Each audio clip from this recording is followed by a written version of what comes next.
Hello et bienvenue dans une nouvelle vidéo. Aujourd'hui, je vais vous montrer et swatcher ma collection de blushs.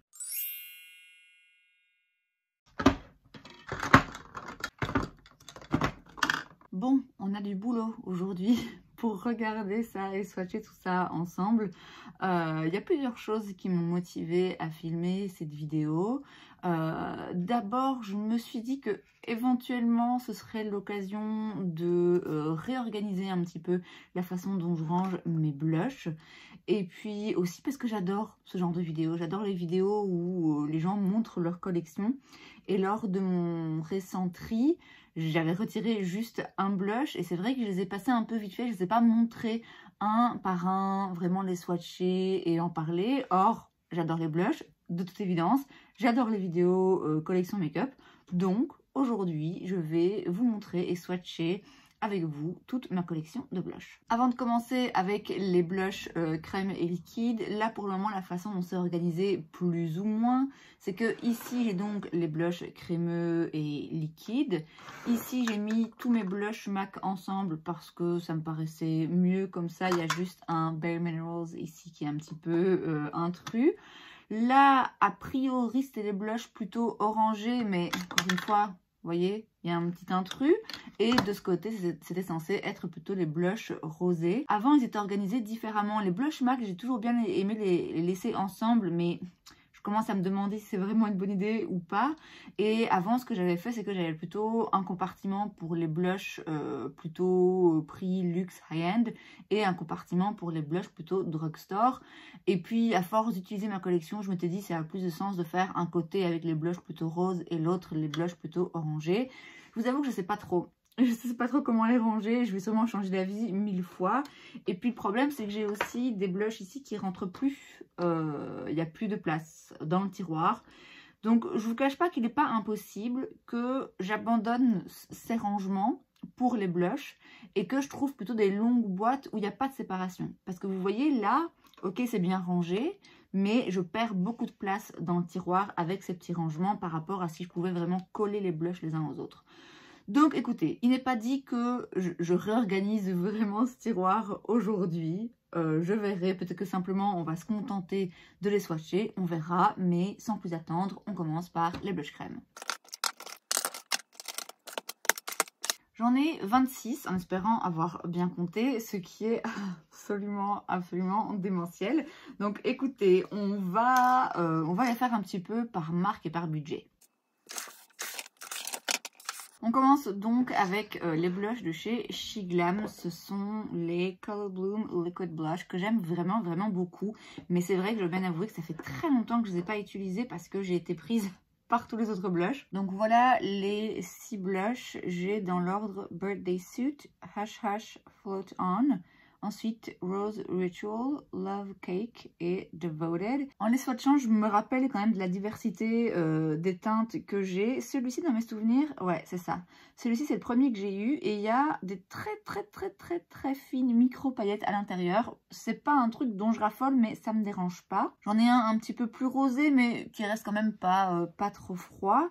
J'ai celui-ci, j'aime beaucoup la couleur. En plus, j'arrête pas de dire que j'ai envie d'un blush rouge. Alors, on n'est pas sur de rouge, mais bon... Disons qu'on est sur un blush un petit peu plus intense. J'en ai un ensuite un peu plus orangé, un plutôt nude et un peu brun. Et franchement, à chaque fois, je trouve que les couleurs, non seulement sont très jolies, moi, c'est vraiment des couleurs qui me plaisent beaucoup. Je vois, après l'avoir swatché, que celui-ci, le Love Cake, a aussi un tout petit peu de micro-paillettes. Et puis, c'est vraiment une formulation que j'aime beaucoup parce que c'est liquide, c'est très facile, ça se travaille très facilement, très facile à estomper. C'est pigmenté, mais ça s'estompe quoi. C'est pas non plus un truc où vous en mettez une goutte sur votre joue et vous vous retrouvez avec tout votre visage dans la même couleur du blush. Donc c'est vraiment des très jolis produits pour vraiment pas cher. C'est une petite pépite, je trouve, de chez SheGlam que j'aime beaucoup. Ensuite, toujours dans les prix abordables, j'ai le Super Dewy Liquid Blush de chez Makeup Revolution que j'ai dans la teinte You Had Me at First Blush, qui est de toute évidence pas un blush discret. Alors, c'est pas un blush que vraiment j'aime pas. Par contre, je tiens quand même à préciser qu'il faut vraiment pas se laisser avoir par le nom. Contrairement à ce qu'il dit, c'est pas du tout un blush dewy, c'est un blush avec un fini mat. Alors, il est très intense, donc faut avoir la main légère. Après, vous voyez, il travaille de façon correcte, mais il a définitivement un fini mat en réalité, pas du tout dewy. Donc si c'est ce que vous recherchez, vous allez l'aimer parce qu'il est vraiment pas mauvais. Simplement, le nom induit en erreur. Alors la couleur, on l'a vu, hein, elle est quand même très très intense.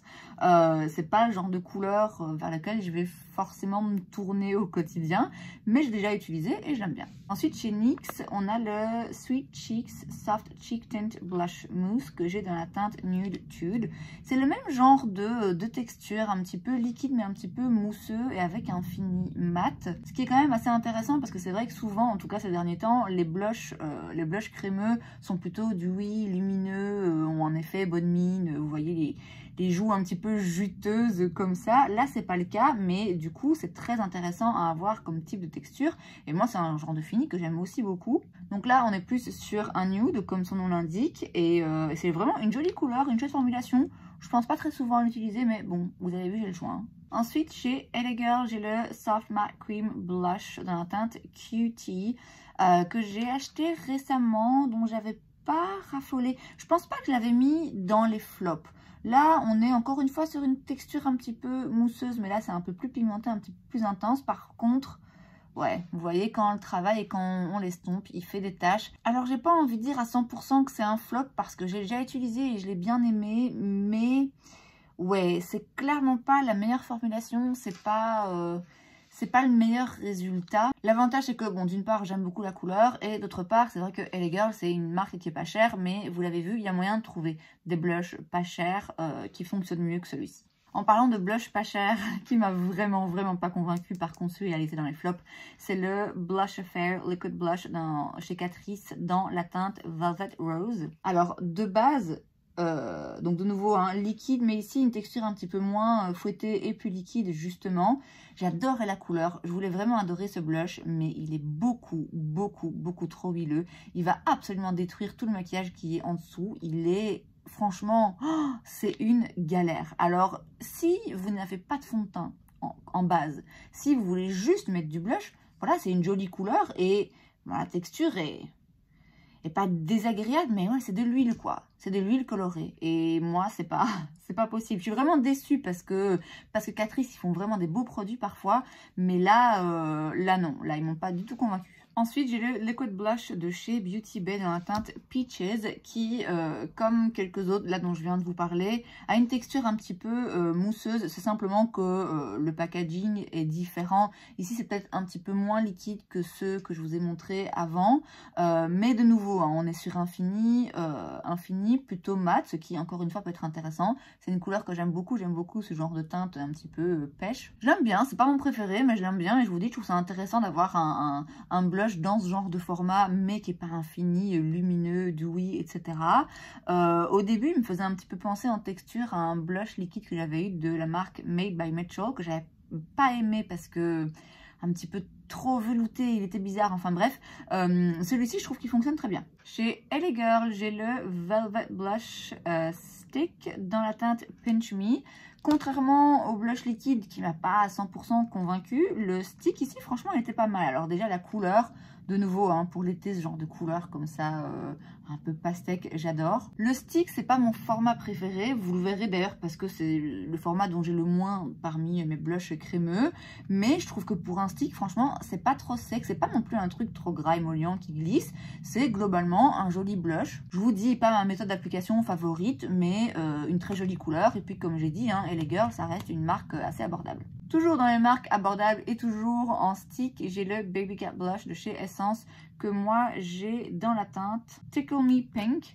Que j'ai pas utilisé beaucoup de fois. Pourtant, encore une fois, franchement, en termes de stick, qui est pas ma méthode d'application favorite, il est vraiment pas mal. Je dirais que celui-ci est plus crémeux que celui de chez LA Girl, qui était un petit peu plus velvet comme ça. Alors ici, j'aimais assez la couleur, parce que ça donnait vraiment un effet joue un petit peu mordu par le froid, même si de base, je préfère les teintes plutôt orangées que vraiment roses comme ça.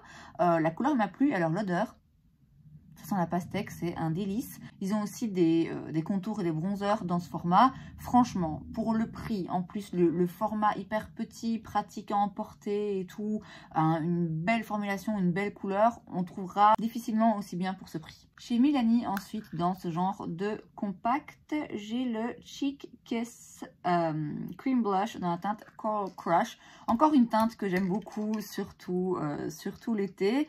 Encore un blush qui est vraiment très joli. J'ai rien de mal à dire à propos de ce blush. Un petit peu plus dewy ici, pour le coup, c'est pas le même genre de fini. Très bien, prix abordable. C'est juste que, encore une fois, hein, il s'est un petit peu perdu dans ma collection. On est clairement sur le même genre de couleur, avec simplement ici un fini un petit peu plus mat et là un fini un petit peu plus dewy. C'est vraiment une très belle formulation. C'est juste que la couleur, voilà, c'est pas le genre de couleur à laquelle je pense forcément tout le temps, donc c'est pas le blush que je vais utiliser toute l'année forcément, mais la formulation est vraiment pas mal. Ensuite chez Moira, j'en ai 3, ce sont donc les Love Heat Cream Blush.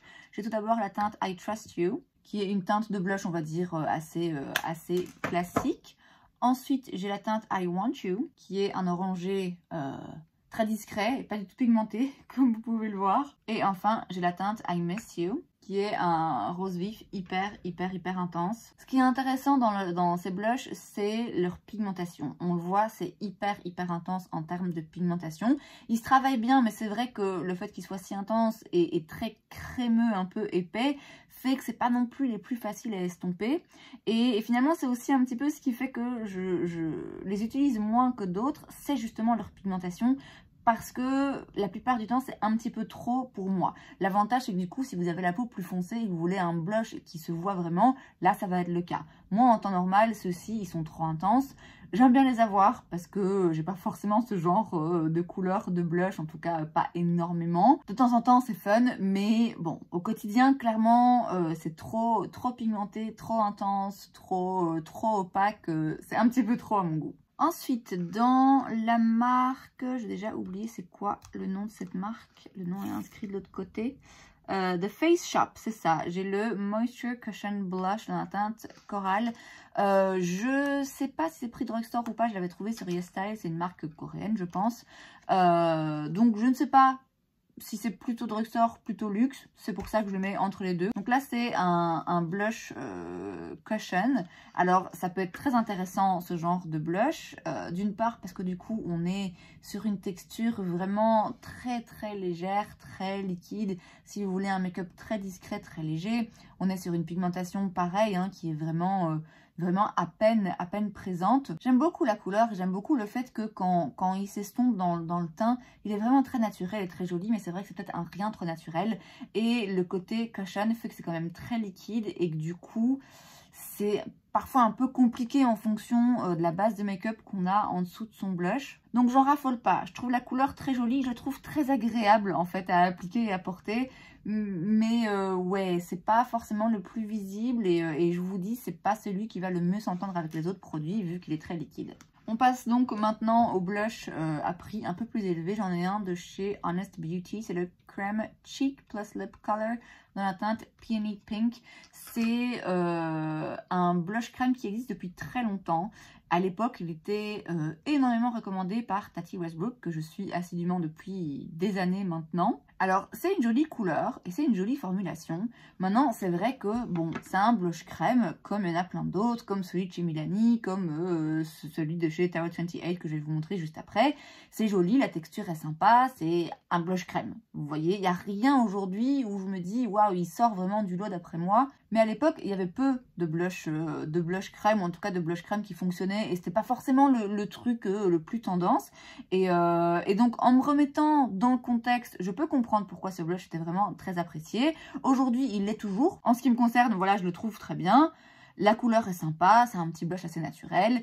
C'est un petit peu un inratable, si vous voulez. Un blush où je sais que peu importe ce que j'ai en dessous et peu importe comment je me maquille, ce sera toujours joli, ça m'ira toujours bien. Donc rien que pour ça, franchement, très bon blush. Maintenant, il n'y a rien dans la texture ou de la formulation qui me saute aux yeux particulièrement. Ensuite, chez Tower 28, j'ai leur Beach Please dans la teinte Magic Hour qui a des petits... Oh merde, oh, j'espère qu'il n'est pas plus bon.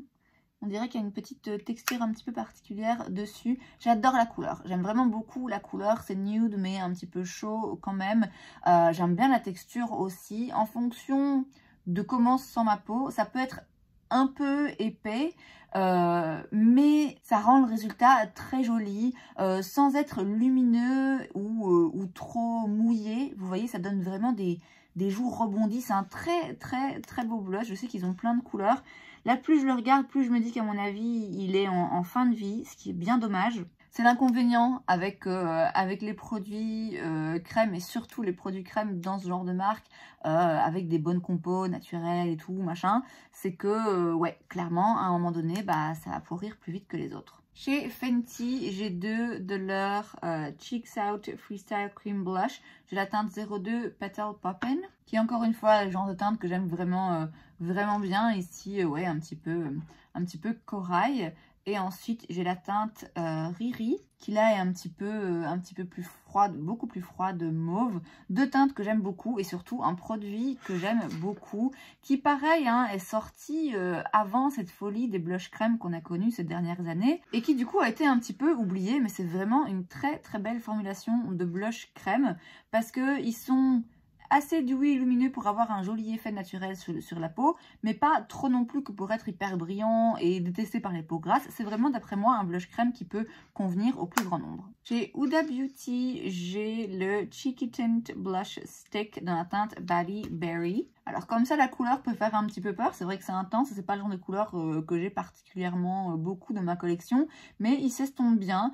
C'est pas ma formulation préférée, mais je vous dis c'est une couleur assez unique dans ma collection et c'est franchement une chouette formulation. C'est un joli produit, un joli fini. Pour un stick qui, je vous dis, c'est pas mon type de blush préféré, on est quand même sur quelque chose d'assez émollient, mais pas trop non plus. Donc c'est vraiment un chouette blush aussi. C'est juste que comme je vous disais, la couleur a priori, je vais l'utiliser un petit peu moins souvent que les autres. Ensuite, j'ai un blush liquide de chez Rare Beauty, c'est leur Soft Pinch, je sais plus quoi. Moi, j'ai la teinte Believe et je suis désolée hein, d'aller à l'encontre de l'avis de la population, mais moi, ce blush ne me plaît pas. Alors, je pense que c'est la couleur qui pose problème parce que c'est une couleur très intense et c'est des blushs qui sont très intenses et très pigmentés. Alors là, comme ça, on dirait pas forcément, mais il n'en faut pas beaucoup. On va vite un petit peu trop loin. Vous voyez, on en met vite un petit peu trop. Et il y a quelque chose dans le fini et la texture de celui-ci qui fait que j'ai jamais eu de chance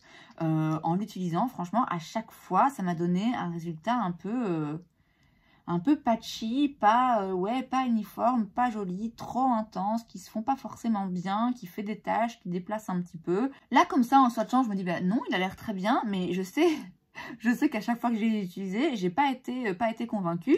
Je m'annonce pas vaincue pour autant parce que je pense que je vais finir par en acheter un autre dans une couleur un petit peu plus légère qui apparemment est très bien. Je sais qu'il y a deux finis différents. Ouais, je pense que j'ai pas le fini qui me conviendrait le mieux et j'ai une couleur aussi qui est peut-être un petit peu difficile à travailler dans mon teint. Ensuite, chez Charlotte Tilbury, j'ai la Matte Beauty Blush Wand dans la teinte Peach Pop. Alors, le packaging, comme à chaque fois avec ces produits Charlotte Tilbury, je peux pas dire que je sois hyper fan. Après, voilà, faut reconnaître que c'est pratique, mais ça peut vite devenir un petit peu cracra. On est sur un blush liquide, mais comme ceux dont je vous ai parlé en début de vidéo, avec un fini quand même relativement mat, sans être non plus une texture, vous savez, un petit peu velvet fouettée. Mais il sèche de façon plutôt mate, et du coup, c'est vrai qu'en plus, il reste en place assez longtemps. C'est une couleur, hein, encore une fois, le genre de couleur que moi, j'aime beaucoup. Il est vraiment cher, comme tous les produits de chez Charlotte Tilbury, et je pense que par rapport à la quantité et par rapport aux autres blushs de ce genre disponibles sur le marché, voilà, c'est peut-être pas nécessaire, mais écoutez, on est passionné ou on ne l'est pas. Donc moi, ça reste un blush que j'aime beaucoup. Et enfin, dernier blush et dernier arrivé dans ma collection, il me semble. Oui, il me semble, je suis pas sûre. C'est le Flush Balm de chez Merit dans la teinte Fox. J'adore ce blush. Je l'aime tellement que, voilà, il va avoir droit à toute la place sur ma main. Alors, d'une part, j'aime beaucoup le packaging. Bon, c'est un peu un stick et vous savez, j'ai dit c'est pas mes formats préférés, mais c'est pas un stick comme les autres. Je trouve le packaging, ouais, sympa et différent. C'est très chiant à ranger, hein, je vous cache pas, ça m'angoisse un peu. Mais voilà, j'aime beaucoup le packaging, c'est petit, c'est pratique. J'adore la couleur et j'adore la texture, la formulation. Il est vraiment très très beau. Il n'est pas trop pigmenté, mais il se voit quand même. Il s'estompe et se travaille dans le teint de façon très très jolie. On est sur un fini un petit peu dewy, mais c'est pas un truc lumineux ou gras dégueulasse, vous voyez, et c'est pas non plus quelque chose qui va déplacer ce qu'il y a en dessous. C'est vraiment aussi bien en termes de texture que de couleur, que de fini. C'est un très très beau blush qui, pour le coup, peut vraiment plaire à pas mal de gens parce que c'est juste joli, en fait. C'est juste joli et flatteur. On n'est pas sur un truc trop lumineux, on n'est pas sur un truc mat, on n'est pas sur un truc trop intense en pigment qui va effrayer les novices, on n'est pas sur un truc qui se voit pas et où du coup, ceux qui aiment bien mettre beaucoup de blush vont s'embêter. Vous voyez, ils se voient, mais juste, ils se font dans la peau. C'est vraiment une merveille, ce blush, je l'adore. Et écoutez, contrairement à ce qui était prévu au début de la vidéo, je vais m'arrêter là, en fait. Parce que là, ça fait déjà plus d'une demi-heure que ça tourne. Et on a encore fait que les blushs liquides. Et il y a autant, voire peut-être plus, de blush poudre à montrer ensuite. Donc on va dire qu'aujourd'hui, on a fait la partie 1, les blushs crème liquide. Et que prochainement, vous verrez la partie 2. Et c'est donc tout pour cette vidéo, j'espère que ça vous a plu. Si c'est le cas, n'hésitez pas à laisser un like. Vous pouvez aussi vous abonner à ma chaîne parce que c'est gratuit, donc pourquoi pas. Et moi, je vous vois la prochaine fois. Bye!